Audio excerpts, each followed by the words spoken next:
Subscribe to our YouTube channel and press the bell icon so that you never miss any video lesson from RAU'S IAS Study Circle. Hello and welcome to Daily News Simplified, an analysis of the Hindu newspaper from UPSC perspective.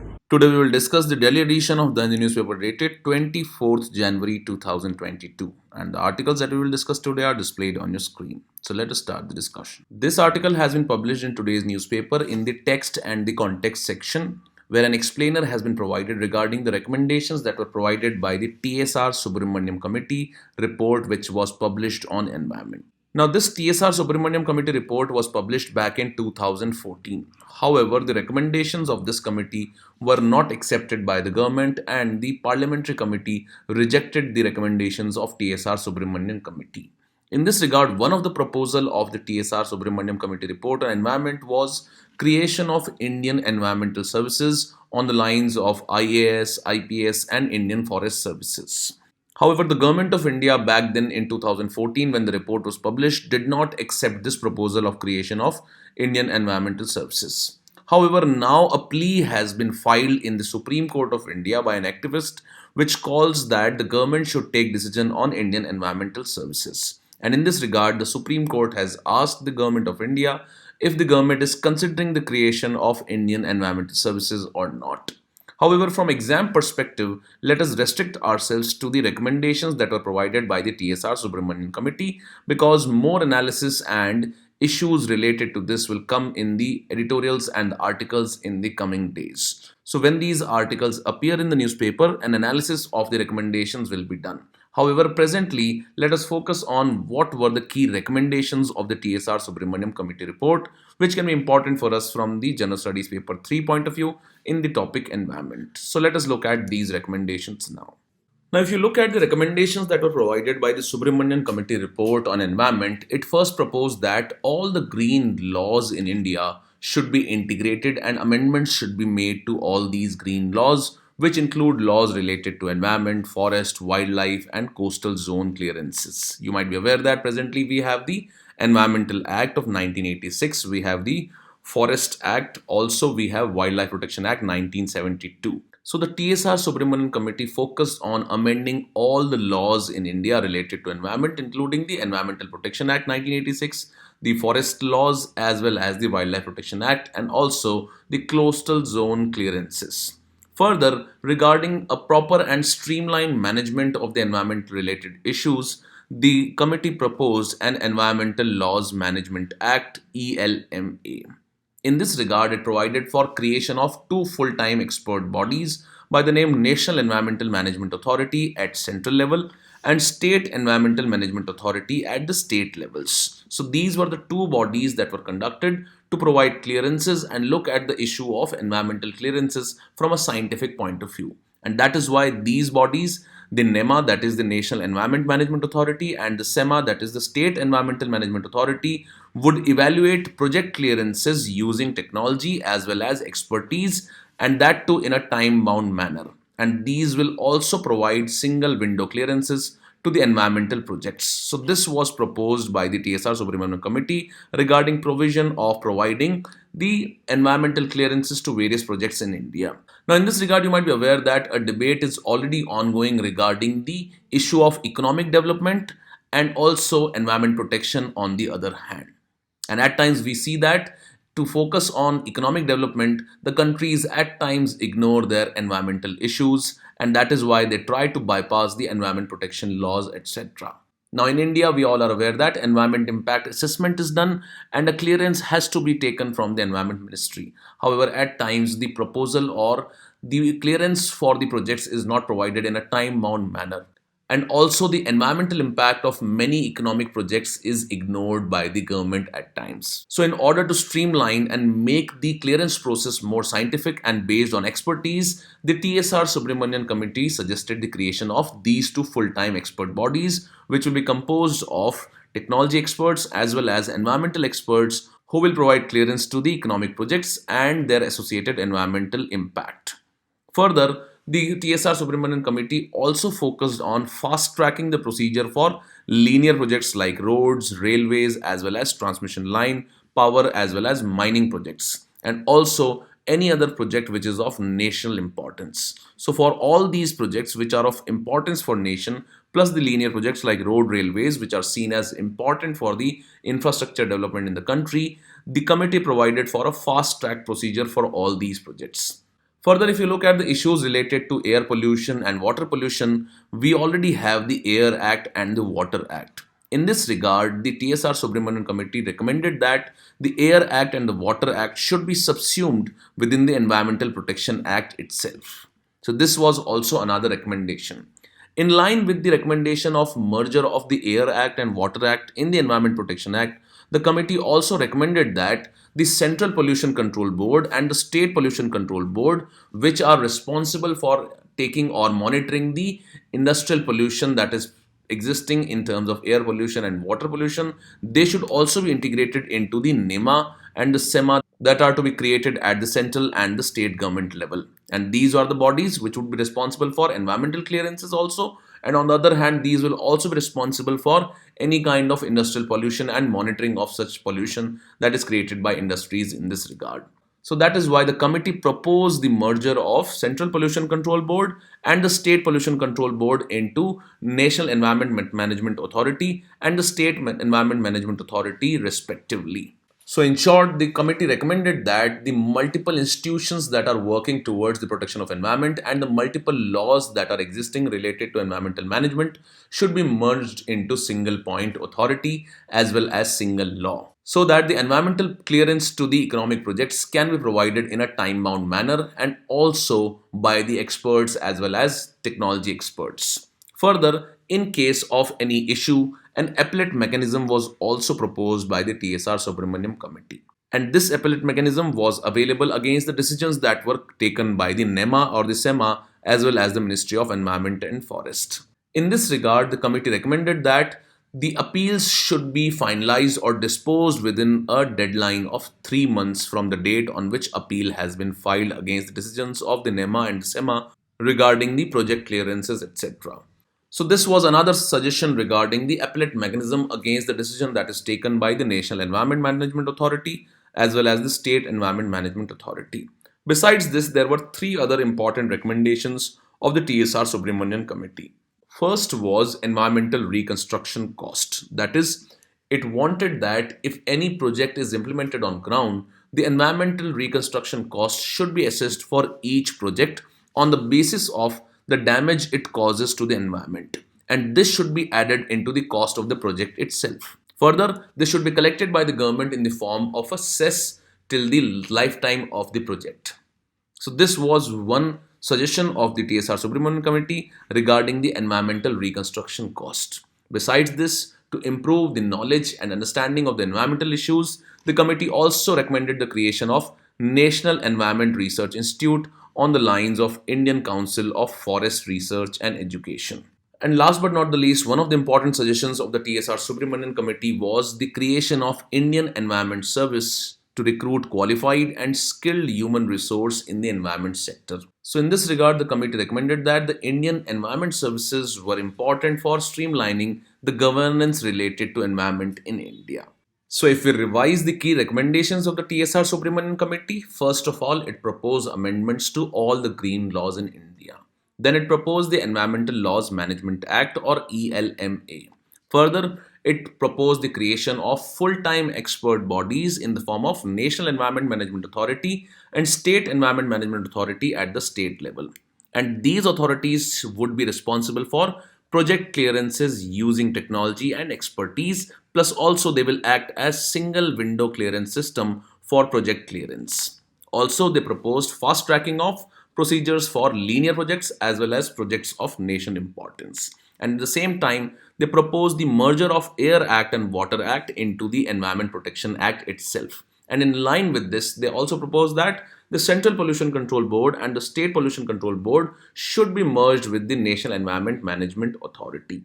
And on the decisions that are taken by these National Environment Management Authority and the State Environment Management Authority, an appellate mechanism was also provided, which would also have to give its decision or dispose these appeals within 3 months deadline. Besides this, it proposed the environmental reconstruction cost, which should be included in the project itself or the project cost itself, and should be collected in the form of a cess for the lifetime of the project. And to improve the understanding of the issues related to environment, a National Environment Research Institute was also proposed to be created. And last but not the least, in order to streamline and improve the governance related to environmental issues, the Indian Environment Services was also proposed by the TSR Subramanian Committee. So these were key recommendations of the TSR Subramanian Committee on improving the environmental governance in India. With this, let's take up the next news article now. Now, this article on page number 6 is related to some of the recommendations that are provided by the author, who include one of the former governors of the Reserve Bank of India.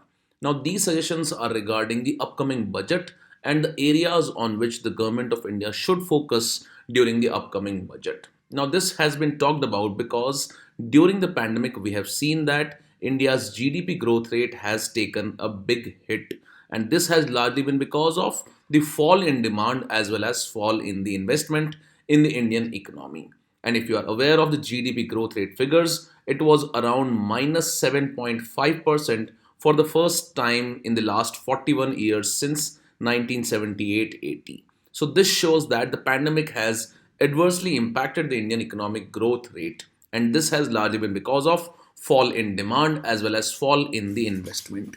In this regard, the authors in this article have provided certain suggestions for the upcoming budget and the steps that the government of India should focus upon while formulation of this budget. So let us look at the key aspects or the key suggestions that have been provided by the experts in this regard, and these can be important for us from General Studies paper 3 point of view in the topic economic development. In this regard, the first suggestion is regarding reviving of the consumption expenditure. Now, the authors highlight that the private consumption expenditure accounts for almost 55% of India's GDP, and this consumption expenditure is seen as major growth driver of Indian economy. However, due to the COVID-19 and the various waves in the last 2 years, this consumption expenditure has seen a hit. And that is why the authors suggest that the government of India's budget should focus on reviving this consumption expenditure. So, as a suggestion to improve the consumption expenditure in India, the authors suggest that the government of India should come up with an urban wage employment guarantee program on the lines of MGNREGA. Now, the Mahatma Gandhi Narega scheme is seen as one of the important pillars of rural economic consumption expenditure, and that is why the author suggests that a similar program should also be brought in the urban sphere, which should focus on wage employment guarantee program. And some of these steps by the government of India, which focus on increasing the consumption expenditure, can play a very crucial role in boosting the GDP growth rate in the near future. Second focus of the authors is revival of investment expenditure in the Indian economy. In this regard, the author suggests that the gross capital formation accounts for almost 32% of India's GDP. So in this regard, the author suggests that the government of India should focus on efficiently implementing the National Investment Pipeline. Now, this National Investment Pipeline, if you are aware, was announced in the last year's budget, and it seeks to spend rupees 111 lakh crores over the next 5 years for the creation of world-class infrastructure in India. Now, since the NIP focuses on creation of world-class infrastructure, if it is implemented properly, it will lead to increased investments, it will lead to higher job creation, and would ultimately contribute to higher GDP growth rate in the near future. Third important focus of the government budget should be on controlling the inflation. Now, if we look at the GDP growth rate of India, it was already in the negative territory. And from there on, if the economic scenario improves in the near future, the GDP growth rate will be high in the coming days. Now, high GDP growth rates are at times associated with high inflation, which are detrimental to the long-term growth prospects of an economy. So in this regard, the author suggests that the government of India, while focusing on the GDP growth rate, should also focus on moderation of inflation in the near term. And that is why the government should focus on addressing any supply side bottlenecks to reduce the inflation rate within the Indian economy. Besides this, the government revenue is very important because the government expenditure becomes really important during the times of recessions. And that is why the author suggests that the government of India should focus on mobilizing more amount of revenue. So the authors say that the slowdown in the GDP growth rate in the previous financial years has led to a decline in the tax receipts of the government of India. However, in order to revive the growth from this recession, the government will have to increase its spending. And if the revenue of the government is not increasing, this spending is ultimately going to lead to fiscal deficit, which will be detrimental for the long term. So, in this regard, the author suggests that the government of India, for increasing its revenue receipts, should focus more on increasing the revenue receipts through the non tax receipts. This is because the tax receipts have already declined due to the lower economic growth rate. Further, the author suggests that the national monetization pipeline does not include monetization of the government owned land, and the monetization of the government land may be included to enhance the non-tax receipts. So this is one of the suggestions provided by the authors. Further, the government can also focus on enhanced revenue mobilization through disinvestment receipts. So these are some of the suggestions of the authors regarding increase or improvement in the revenue collection of the government of India, which should not just focus on the tax receipts but should also focus on the non-tax receipts in the form of disinvestment receipts, etc. Further, as we have been discussing that the government of India, in order to make the Indian economy come out of this recession, will have to increase its spending. And for this, the government of India will have to provide fiscal stimulus to improve the monetary circulation in the economy. So the author suggests that the economic slowdown can be countered only through fiscal stimulus, under which the government must borrow more money to undertake expenditure and revive economy. However, when the government borrows more, we all are aware that it leads to increase in the fiscal deficit of the government, and it reduces the further spending capability and borrowing capability of the government itself. And that is why the authors highlight that the persistent increase in fiscal deficit can lead to high rate of inflation and low GDP growth rate in the medium term. And that is why the government should also focus on fiscal consolidation at the same time, which should focus on reducing the fiscal deficit in the near term. So that is why the government should stick to a fiscal deficit target of 6.8% of GDP for the present financial year, because this is an exceptional year which is witnessing recession because of the various waves of the COVID-19. However, the government must clearly outline as to how the fiscal deficit would be kept lower in the next 4 to 5 years. So this should be clearly outlined by the government of India, because the fiscal deficit is not a very good policy in the long run. However, it can only be deployed, or increased fiscal stimulus which leads to increase in the fiscal deficit should only be deployed in exceptional circumstances like the one which the Indian economy is witnessing right now. So these are some of the suggestions of the experts regarding the focus of the government of India that should be in the upcoming budget. That is, it should focus on revival of consumption expenditure. Second, the focus should be on reviving the investment expenditure through the national infrastructure or investment pipeline. Further, the focus should also be on controlling inflation, mobilizing more amount of revenue through non-tax receipts, and at the same time, the government should focus on fiscal consolidation in the long run. So these are some of the suggestions, although the budget is due, so more things will be known when the government of India releases its budget in the coming days. With this, let's take up the next news article now. This article on page number 9 focuses on improving the budgetary allocation for handling the education emergency that has unfolded in India because of the COVID-19 pandemic. Now, we all are aware that the COVID-19 adversely impacted the education system in India because of the disruption in the educational services that are provided to the children of India. Plus, we all are aware that India has relatively high young population, and in the absence of formal education and lack of access to this formal education because of the disruption caused by COVID-19 pandemic, this demographic advantage that India has will not be reaped because of this disruption that has been caused by COVID-19 pandemic. In this regard, the author suggests that the government of India should focus on handling this education emergency that has been caused by the disruption caused by COVID-19 pandemic. In this regard, the focus should be on increasing the public spending or increasing the budgetary allocation for education by the government of India as well as the state governments. And the second focus has to be on improving the digital education, which will improve the access of education to large number of people in India. So in this discussion, we'll focus on the need for digital education, what are the challenges, and also what are the key initiatives that have been taken by the government of India for improving the digital education in India. And all the points that we discuss here can be important for us from General Studies Paper 2 point of view in the topic education. Now, as we all are aware that the COVID-19 pandemic has caused disruption in the formal education because of the closure of the schools and the various lockdowns that have been imposed. So the author suggests that the steps that should be taken to tackle the education emergency that India is facing is to first focus on increase in public spending on education, and second is on enhancing the digital education in India. So, regarding the public spending on education, it has been highlighted that the public spending in India in most of the states was below that of middle income countries. And most major states spent in the range of 2.5 to 3.1% of the state GDP on education. Now, this is even less than the spending of many lower middle countries. So, that is why the government of India and the state governments need to focus on increasing the public spending on education. That should be the first focus. However, the key focus of this discussion will be enhancing the digital education, which can be a very important tool for increasing the access to education for millions of children in India.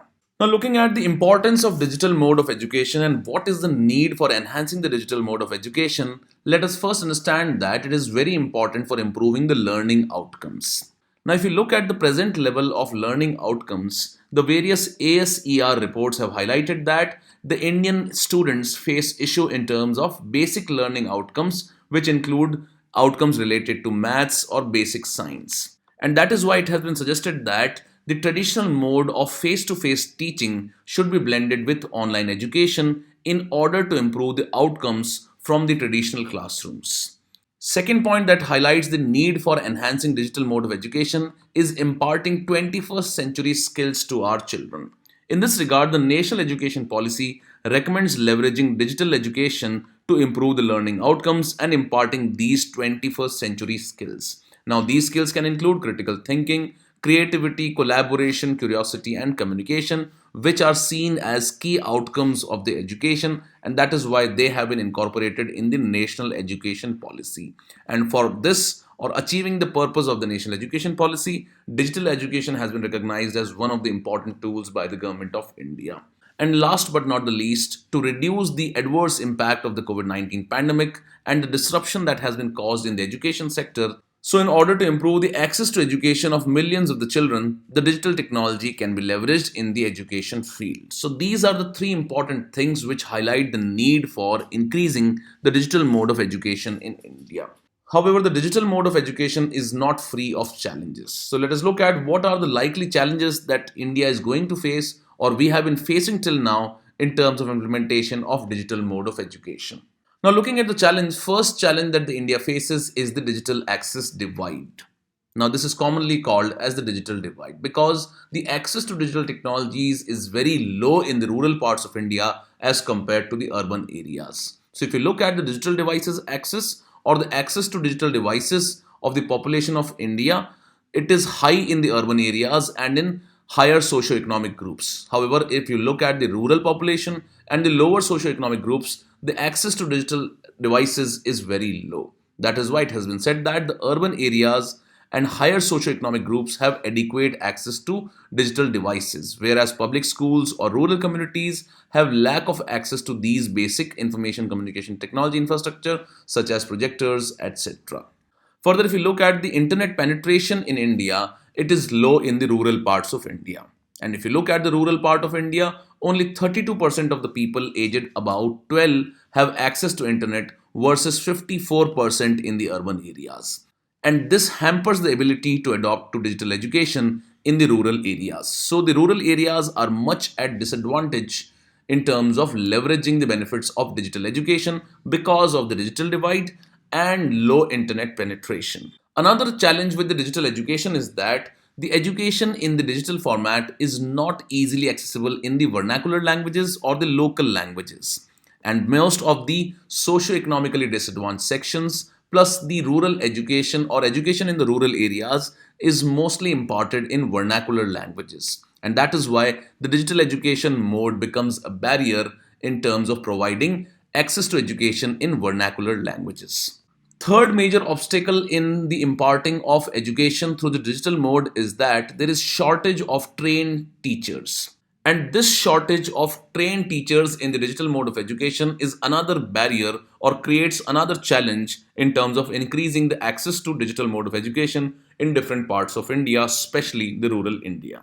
Last but not the least, there has been poor maintenance and upgradation of the digital equipments that have been installed by the government of India. So it has been seen that even after huge amounts of budgetary allocation, when the government of India has installed various digital equipments for improving the access to digital mode of education, there has been poor maintenance and upgradation of these digital devices. So that is also one of the challenges that is faced in imparting the digital mode of education in different parts of India, especially in the government infrastructure.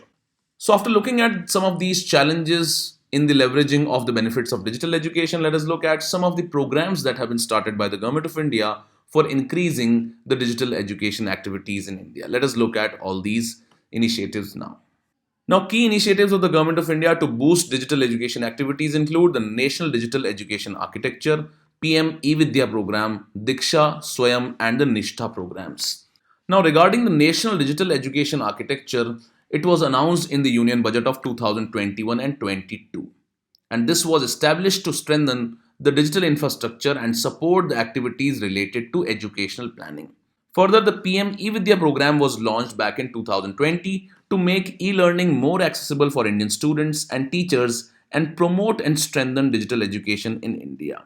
Further, if you look at the Diksha program, it was launched by the Government of India in 2017 and it stands for Digital Infrastructure for Knowledge Sharing. Now, this is a national portal for school education to offer school curriculum based education learning materials to teachers, students, and parents. And if you look at Swayam, it was also launched in 2017. In this regard, the Swayam stands for Study Webs of Active Learning for Young Aspiring Minds, and it aims to offer an integrated platform for online courses at affordable costs to all the citizens, especially the underprivileged sections in the country. And if you look at Nishtha, the National Initiative for School Heads and Teachers Holistic Advancement, it was launched at the secondary level to tailor modules for online education. So these are some of the programs of the Government of India regarding improving the digital education activities in India. More details of these programs have been provided in the PDF that is attached to this video. So these are few aspects of the digital education in India.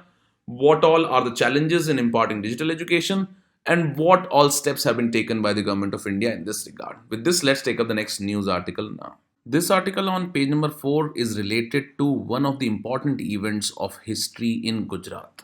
Now, this is related to a massacre of tribal population in Gujarat by the British government back in 1922.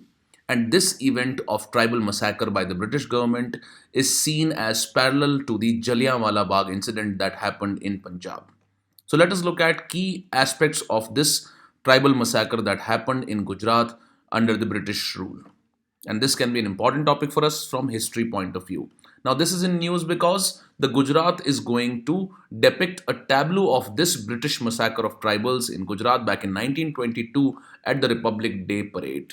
That is why it has come into news and it becomes an important topic for us from preliminary examination perspective. Now, this massacre that happened in Gujarat is known as Sabarkantha massacre of 1922, in which tribals were killed by the British government. Now, this is also known or called by some historians as Gujarat's Jallianwala Bagh incident. Now, regarding the details of this massacre, around 1200 Bhils were massacred, and this happened in the Pal Chitariya and Dadhav villages in the Sabarkantha district. Now, on March 7, 1922, a festival of the tribals which takes place just before Holi festival known as Amalki Ekadashi was there. And villagers from these villages, Pal Chitariya and Dhadav, gathered on the banks of Hair River under the leadership of Motilal Tejawat.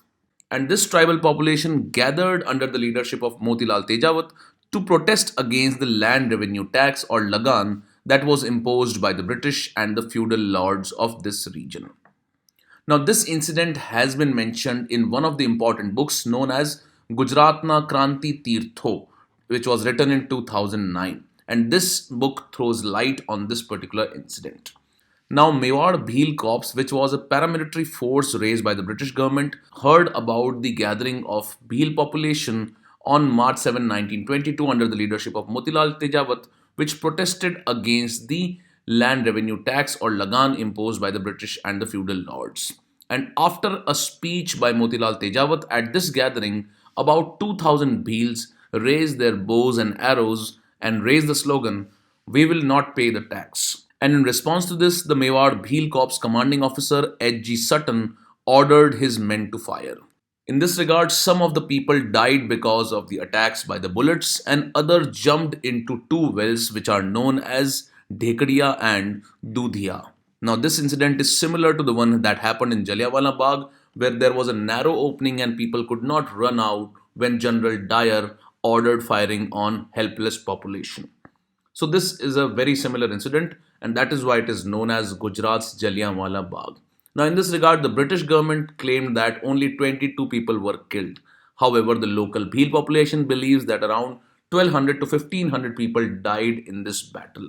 So that is why this is a very important incident in the history which has not found a presence in the textbooks of history, and that is why this has been brought to light by this 2009 book known as Gujaratna Kranti Tirtho. And that is why it becomes really important for us from the exam perspective, and is also a very important incident in the history of Gujarat, and especially tribal revolt in Gujarat in the Sabarkantha district. With this, we conclude today's discussion, and this is the question for the day.